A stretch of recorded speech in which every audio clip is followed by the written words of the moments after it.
Hey, what's up, everybody? It's Jeremy here at Cosmic Soup Recording, and I'm back with another Cosmic Soup Chat. And today I'm joined with my good friend. He's a hip-hop artist, and he goes by the name of Snap.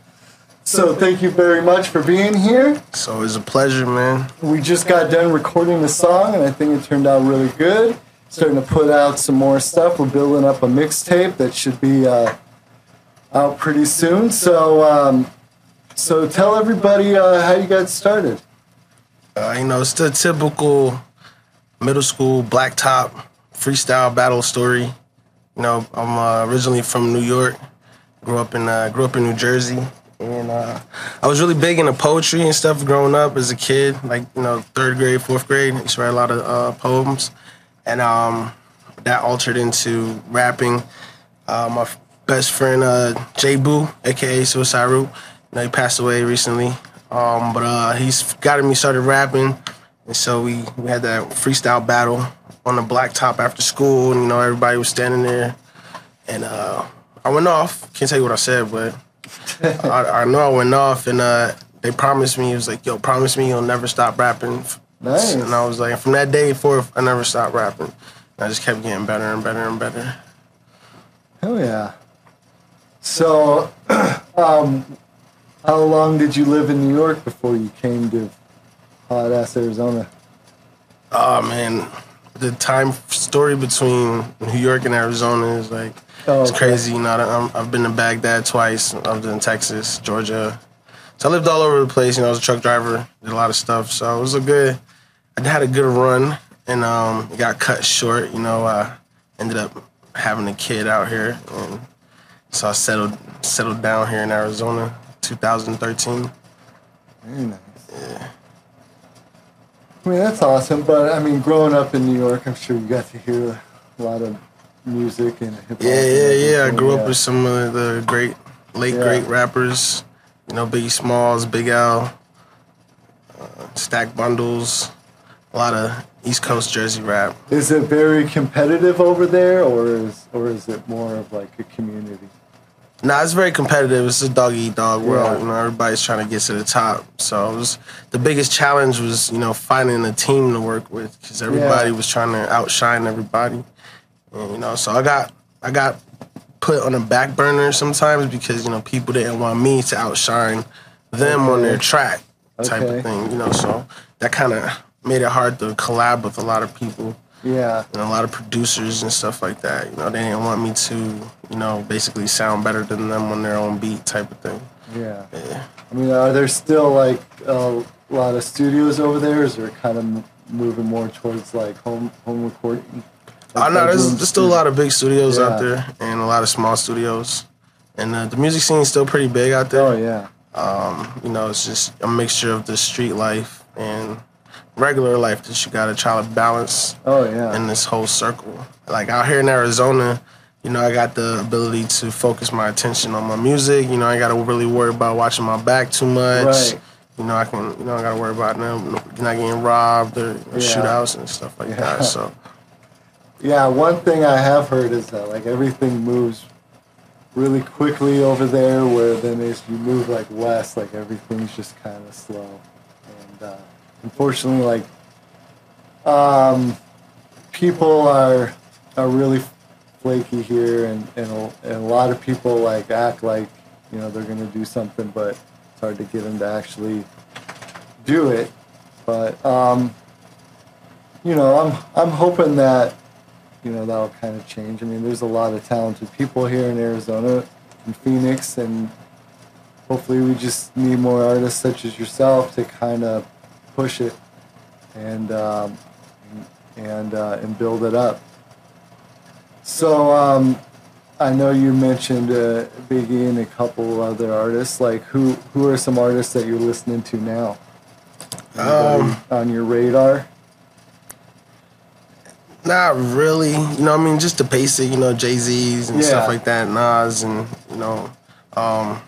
because for me, when it comes to making music, I try to block out all other elements of music, so this way, when I create a song, I'm not trying to, I won't accidentally sound like somebody else, because that melody's in my head from the song I was listening to earlier. So I kind of when I get into songwriting mode, I don't listen to other music. No, that's good. I mean, I still feel like I listen to the same music I listen to now that I did 20 years ago. Pretty much. You know, I had some friends that like turned me on to like Wu-Tang and some other East Coast stuff, and I still like, I still would rather listen to that than some new stuff out. I mean, there's still some great artists out now, but I feel like I still gravitate more towards some of the classic hip hop. Yeah, it's our generation pretty much. Yeah. So we're always gonna identify with that first. It's the newer generation, they got their own style. I know. It's like it's like its own genre of hip hop, and a lot of these young artists, they were just raised on, Lil Wayne, which is not a bad thing, but I don't think they really recognize nor respect some of, the founding fathers of hip hop. Yeah. I mean, it all started in New York. Yeah, just the basics of it, They take away from the whole element of music, to move people into, music changes lives, people identify with songs depending on what mood they're in, Absolutely. And so it kind of like takes that element away from it. Yeah, because I was talking to another artist, and it's all about like balance. Like, yeah, you could still have the party records and everything, but you need to balance it with, content and hopefully bring back some of the storytelling and the message rap and and not just talk about lean and Xanax all the time. I hope so. Yeah. Because I mean, whether they realize it or not, or maybe they do, but it's like, the audience now is like 14-year-old white girls. And so then they hear that, and so then they think that's cool and everything. And I mean, they only know because that's what's being played and so they think that's what's popular, and so they think that that's how music should be. Yeah, and I mean, that all goes back to, the record labels. I mean, that's what the record labels are pushing to the mainstream. Yeah, and I mean, and now with streaming, it's like the Spotify playlist is the new record label. It's the new A&R. They're the gatekeepers of what gets played and what gets popular. Like, you could take any song, and if you push it down people's throat, eventually they're going to be like, oh yeah, this is a good song. Yeah. Like, we're just listening to one of your songs, and I thought that it was very poppy and hooky, but yet still had content. And I guarantee, like, if I played that every day for a week, by the end of the week, my stepdaughters would be like, oh, that is a good song. Yeah. Yeah. It's just repetition. And I feel like that's what a lot of today's music is. It's just, it's just repetition. I mean, you hear something so much that eventually it's going to get stuck in your head. Yeah. I mean, it's a natural effect. Yeah. So tell me about the mixtape that you're working on. I know you've put out some songs already, but it's called the Radio Rockstar, and we're just gonna be redoing a lot of popular songs on the radio. Just do my version of it, and then also a lot of mixtape stuff, a lot of underground beats. So I'm actually trying to open up the network for a lot of underground producers to also get their beat heard. So on Facebook, the Strictly Bizness Entertainment LLC Facebook page, and a couple of groups, I let them know, like, hey, send me some beats, and if you want to get your beats put out there, I can make a hot 16 off of your song real quick. Yeah. So I'm also giving that opportunity, and I'm opening up the door for collabs but I want to try to network on an online scale. I want to collab with, you know, people out in the UK type of thing, you know, collab with people from all over the world and show, you know, that the unity in music, you know, how we can be on a different plane, different lifestyle, different level, and still make music, you know? Yeah, I mean, absolutely. I think music's very important, but it's all about marketing. And as an artist, you have to realize that it's strictly business. Yeah. And, you know, you get out there and you market yourself, and you collaborate with people, and you get on features, and you do a trade-off, and you feature someone on your record, and then you get on their record, and then you're both promoting the record, and I think it's great, and it's the best way to get out there and let your voice be heard. Definitely. Yeah, I mean, pretty much that's why we call it strictly business, you know.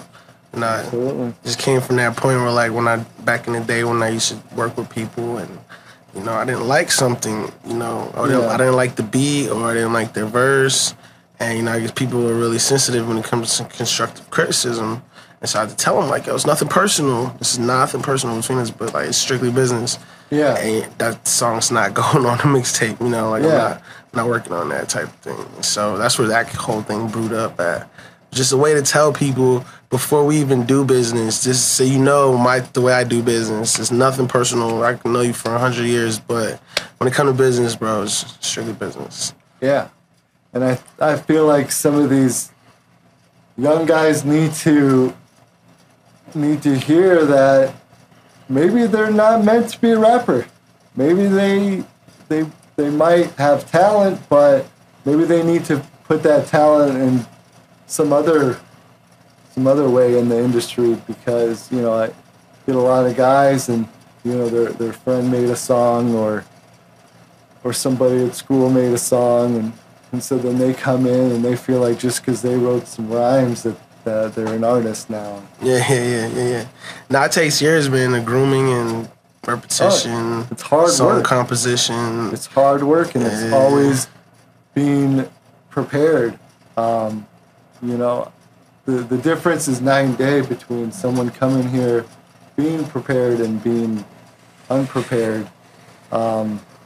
You know, because at the end of the day, the song is all that matters. You know, is it a good song or not? And if you want to put your name on it, and you want people to respect you as an artist, you need to come prepared, and whether it's just for a writing session or a recording or whatever. I mean, one of my friends, you know, I was talking to him, and he's like, he's always has, you know, verses ready, because you never know when you got to step up and spit a 16 or whatever, you know. And that's why I'm a freestyler first. Yeah. And then I write second. So that kind of saves me when it comes to that on the spot. I used to get that a lot, especially growing up, and growing up in New York, and somebody hears you spit or something. The first thing, spit something real quick. Yeah, first exactly. thing they say, and I'm just like, you know, that's their way to testing you real quick, and it's either that's, you know, fight or flight. Yeah. As soon as you meet someone on the street, hey, I'm an artist. Spit something. Then, yeah, you they know? want to hear right on the spot. Well, I don't, you know. Yeah. Then that's how you know if it's real or not. Yeah. And, you know, so I'm always prepared, and, you know, being able to freestyle just helps me to, you know, hit them instantly on something. Yeah.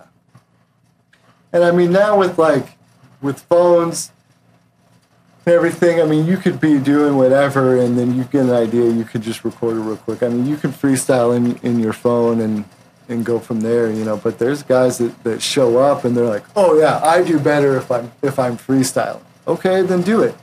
And then they fuck up every time.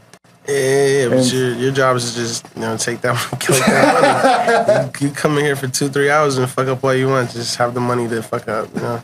And I always tell people that, like, the last artist I brought in here, Wise G or whatever, and I was telling them, like, bro, time is money. You know what I'm saying? This is not like for you to come in here and play around and laugh and giggle. Like, no, bro, you're on the clock. So, you know, get it done or get off the mic and go home. And it's nothing personal. Exactly. It's strictly business. You know, like, I got to pay this guy, and for every hour that's running over, that's another $30. You know what I'm saying? So, I like you. We could hang out later, but either come in here prepared to do your thing or just go home. Yeah, I mean, I think that's like a great example of someone that, you know, kind of shows up and they're a little cocky and everything, and you can tell he was kind of in awe of, like, you know, and then when it comes time, it just wasn't there. He didn't have the bars, or he didn't have the flow, and it's like, all right, go back home and come back when you're ready. Yeah, I mean, for the most part, though, you know, that just speaking on his behalf, you know, that being his first time in the studio, of course, and that short amount of period where I gave him, he pulled it off. He did all right, you know, for that short time period. But no, absolutely. You know, it was a lesson for him. That's why I wanted you to see that firsthand, and this is why you need to have stuff ready when we get here, so we can get in. And because then that puts it in his head. Okay, this is the process. This is what I got to do. I got to come deliver. And then if he does, great. You know that he learned from the lesson. If he doesn't, then you know, like, this is how it is in the future. Yeah. You know? Because, you know, I mean, there's a lot of talented people that maybe aren't good recording artists, and there's good people, and there's great people that have the mic skills and everything, but write shitty lyrics. Yeah. It's got to be a full package, man. As an artist, he's always lacking. And, you know, that's a lot with the industry artists, too. You know, they got a lot of co-writers and a lot of side writers and stuff. And, you know, I write all my music, and like I told you, I'm going to Full Sail University, so I can learn how to produce my own thing. And I can sit in a room, write it, produce it, seal it, drop it all in one shot. And, you know, given strictly business entertainment, we're just opening up the window I'm opening up for other artists to come up too. So, you know, you might be an okay rapper, but I can make you a better rapper. You know, I can ghostwrite. I mean, absolutely. It's stuff like that. So because we still have to have, like, the development of, you know, these young artists, you know, because back in the day, you know, when there was actually money in record sales, you know, like, you could rent the studio in a block of time, you know, usually like in the middle of the night, and then you could write and work on the beat, and you could have a whole team around you, and you can develop each other and grow together. You know, like one guy spits a hot verse, then that inspires you to write a hot verse, right, and everything. And now it's like, you know, time is money, and you just got to show up and do it. Yeah. And then it's on, like, Spotify, or it's on SoundCloud, you know, as soon as you leave. So it's just the way things are nowadays. Pretty much. Got $100,000 it. Straight business. But I mean, for the most part, you know, it's more to just, you know, making money. I mean, I don't do the music for the profit gain, you know. I do the music just like, I like making music, you know. I like hearing my shit. I like writing the hot 16. I like making new stuff. You know, if the money comes with it, then it's all good. I mean, I've been doing music for like 20 years now, and I ain't got a Bentley yet, you know. Right. So obviously, I'm not doing music for the money, you know what I'm saying? It's just for the love of the music. And as soon as I got the opportunity back to get in the studio, you know, I mean, sorry to say, you know, it had to take me breaking up with my kids' moms or whatever, but the next day I got out of there, where's the studio? You know, I was booking my studio appointment. It's true. Like, now let me get back to what I'll do, you know. No, I mean, I think it's a great time because of all of our resources and everything at our fingertips. Like, you don't need a record label. You don't need a team. You can do everything yourself. And, I mean, that's definitely why, you know, I do it is for the gratification and to help other artists, you know, like when they're really excited about the song, you know, then I'm excited. Yeah. And then when they're, you know, like hitting me up, Jeremy, you know, my song just got 1,000 plays and stuff. I'm like, that's awesome, you know, because I feel it too. And I mean, that's definitely why we do it. It's not for the money, that's for sure. Yeah. Pretty much. But one day it'll come. Yeah. You know? If it comes, it comes. I mean, something's got to give, right? That's what I keep telling myself. Yeah, you just keep pushing, man. You might bump into the right person and take you to the next level. Well, that's awesome. All right, well, do you want to let anybody know? Do you have anything coming up?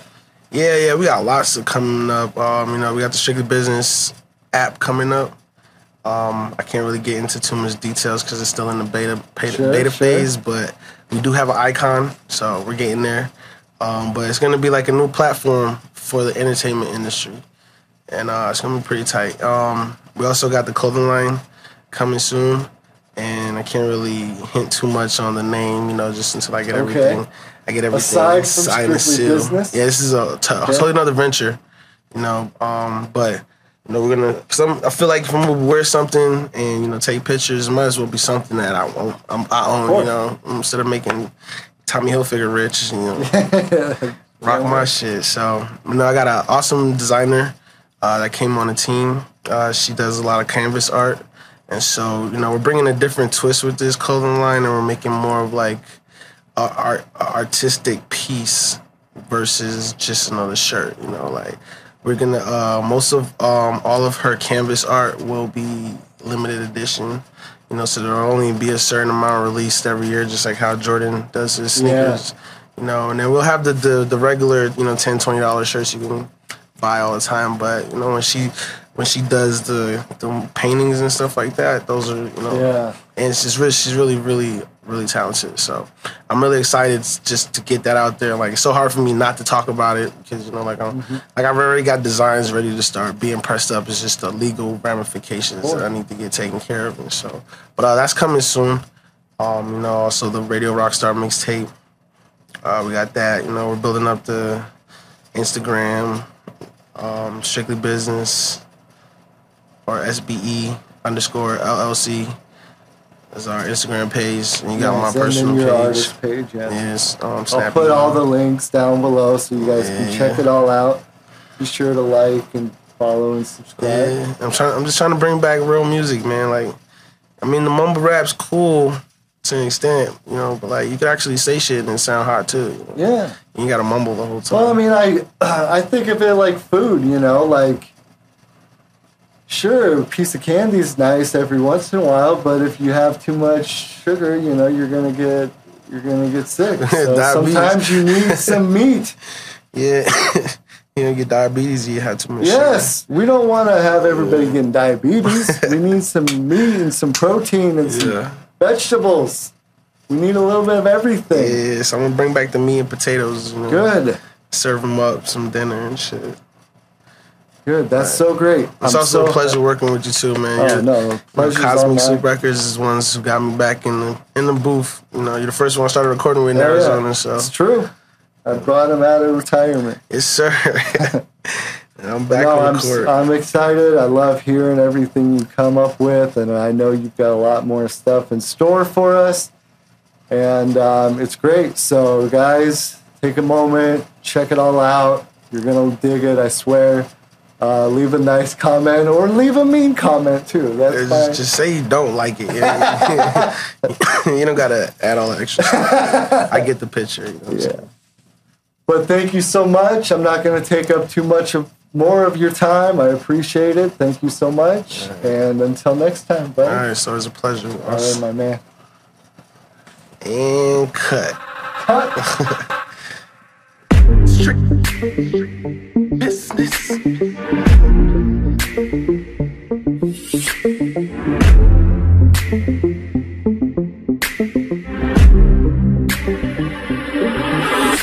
I'm the truth. Look, just put me in the booth. I grab the mic and spit some words onto this beat and make it move. I never lose. Yeah, I'm stuck up in this groove. I'ma ride this motherfucker out until I make it bruise. All I do is put the shit together. When it comes to getting money, make it rain or change the weather. I'm all about this cheddar, mozzarella, and this feta. And if we break bread, you better break bread first. Cause if you try to jerk me, you probably go head first in the ditch.